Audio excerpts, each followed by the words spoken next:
nation. No one can do that.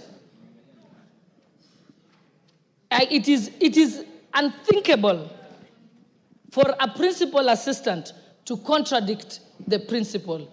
If you want to contradict the principal, you resign your position and go and contradict them from outside. Thirdly, the deputy president also distanced himself from the activities of the Nairobi Rivers Commission and claims that the activities were undertaken contrary to the law. The work of the commission was again endorsed by cabinet. The government followed laid down laws regarding eviction and resettlement of members of the public. The deputy president knows that this has been a crisis in this country and in contravention of the laws by having people living by the riparian zone. And in this year, people had actually died. And in order to prevent further deaths in future, cabinet in its wisdom decided to relocate the members of the public. And again, he again failed to take collective responsibility with cabinet, did not resign, but went on to countermand the decisions that had been made in cabinet. Furthermore, he has taken an oath of secrecy and therefore cannot publicly divulge what was decided in cabinet. Again, there he has contravened the law. 4, during the press conference in Mombasa on the 25th of June 2024, the deputy president accused the Director General of NIS of providing faulty intelligence and firing some senior officers. As a state officer, and most importantly, as a member of the National Security Council. Under Article 240, the members of the National Security Council, at Clause 2B, the deputy president is a member. He then cannot discuss intelligence briefs that come to his knowledge during the proceedings of the National Security Council. Again, with that, he has gone against the Official Secrets Act and his oath of secrecy.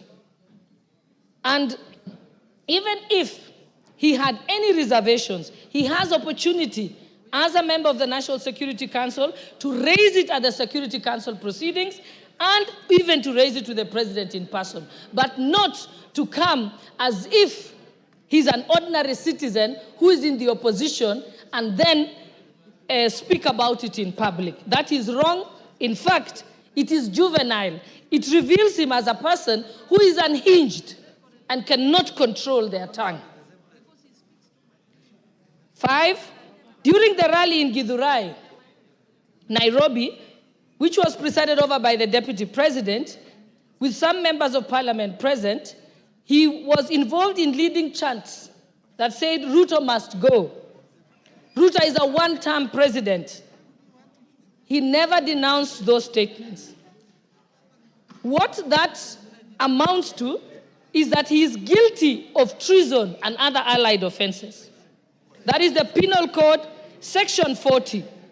And I will read it out, just that there is no doubt. It says that any person owing allegiance to the Republic of Kenya or else of Kenya,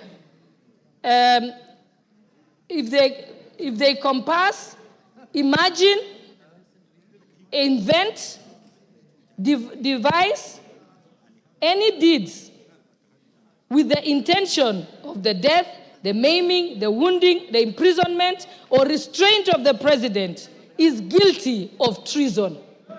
So Rigathi Gachagua is guilty of treason. And it also amounts to gross misconduct. So the deputy president cannot therefore expect to remain in his office as deputy president when his party to efforts to remove the president, to undermine the president, and to campaign against the president. His tenure as a principal assistant is not tenable by any interpretation or meaning. And 6, during his appearance in church in Meru, the deputy president insinuated that if he is removed, the tribes of Kenya who are native to the Mount Kenya area will revolt and be violent. Again, that is treason and other allied offenses. And he also goes against the National Cohesion and Integration Commission Act with his utterances that relates to ethnic profiling. And even as late as yesterday, if I had any doubt in my mind that Rigathi Gachagua must be impeached and removed from office as Deputy President of the Republic of Kenya, he made it very, very clear yesterday.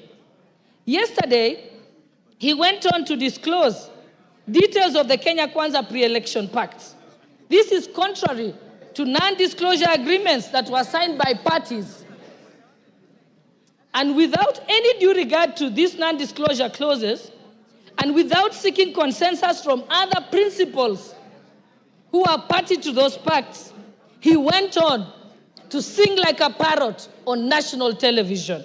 That is unbecoming behavior of a person who holds an office as high as that of the Deputy President of the Republic of Kenya. And lastly, I want to point out that all the violations that I have set out in support of this motion were brought upon and the evidence said by the Deputy President himself. This is not from anywhere. It's from his own very utterances. Practically, this is what the Deputy President has done. He has dosed paraffin on himself and he has lit the match all by himself without the help of anybody else. And so he has only himself to blame. I support this motion. Thank you, Honorable Speaker. Adan Kainan.